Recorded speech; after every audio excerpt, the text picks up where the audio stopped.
السلام علیکم dear students, welcome to class 8 SST۔ Students, آج ہم اپنا فرسٹ چیپٹر اسٹارٹ کرنے جا رہے ہیں جس کا نام ہے دا یونائٹڈ نیشنز۔ بچوں، آپ یونائٹڈ نیشنز کے بارے میں کیا جانتے ہیں؟ یونائٹڈ نیشنز کی بنیاد 1945 میں رکھی گئی اور اس کا مقصد جنگ بندی تھا، پیس اینڈ پراسپیرٹی کے پیغام کو دنیا تک پہنچانا تھا۔ بچوں، جیسا کہ آپ جانتے ہیں کہ پہلی جنگ عظیم 1914 سے 1918 کے درمیان لڑی گئی، جس میں 37 ملین سے زیادہ لوگ مارے گئے۔ یونائٹڈ نیشنز سے پہلے لیگ آف نیشنز بنائی گئی، جو کہ فرسٹ ورلڈ وار کے بعد بنائی گئی تھی۔ لیگ آف نیشنز اس لیے سیٹ اپ کی گئی تاکہ فیوچر میں اگر کبھی کنٹریز کے درمیان کنٹروورسی یا کانفلکٹ ہو تو آپس میں بیٹھ کر ڈسکشن کر کے اس کو سارٹ آؤٹ کیا جا سکے اور جنگ کی ضرورت نہ پڑے۔ لیگ آف نیشنز بنانے کا بنیادی مقصد فرسٹ ورلڈ وار جیسی جنگوں کو روکنا تھا۔ لیگ آف نیشنز کے 20 سال کے بعد سیکنڈ ورلڈ وار اسٹارٹ ہوئی۔ لیگ آف نیشن اس وقت فیل ہوئی جب سیکنڈ ورلڈ وار نے دنیا کو اپنی لپیٹ میں لے لیا۔ دوسری جنگ عظیم 1939 سے 1945 کے درمیان لڑی گئی، جس میں تقریباً 53 ملین سے زیادہ لوگ مارے گئے۔ سیکنڈ ورلڈ وار کے اینڈ میں ایک آرگنائزیشن انٹروڈیوس کی گئی جس میں یونائٹڈ نیشن کی بنیاد رکھی گئی۔ لیگ آف نیشنز کے مقابلے میں یونائٹڈ نیشن بہت زیادہ اسٹرانگ تھی۔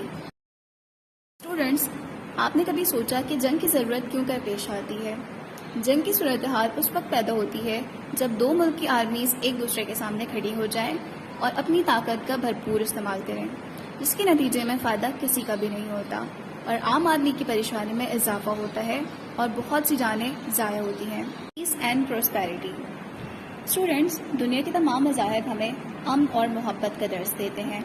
بحیثیت مسلمان ہم سب اسلام کے ماننے والے ہیں اور عربی زبان میں اسلام کا مطلب امن ہے، اسی لیے ہم کہتے ہیں کہ اسلام امن کا مذہب ہے۔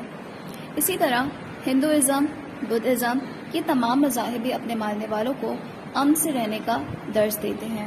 دنیا میں جتنے بھی ترقی یافتہ ممالک ہیں، انہوں نے امن قائم کر کے ہی کامیابی حاصل کی۔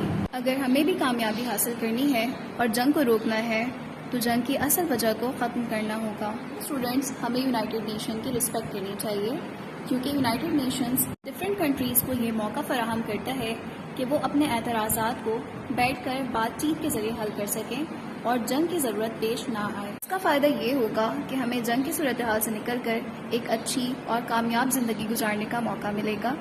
کسی بھی کنٹری کے کامیاب ہونے کے لیے سب سے زیادہ ضروری ہے ایجوکیشن، اسی لیے ہمیں ایجوکیشن پر فوکس کرنے کی بہت ضرورت ہے۔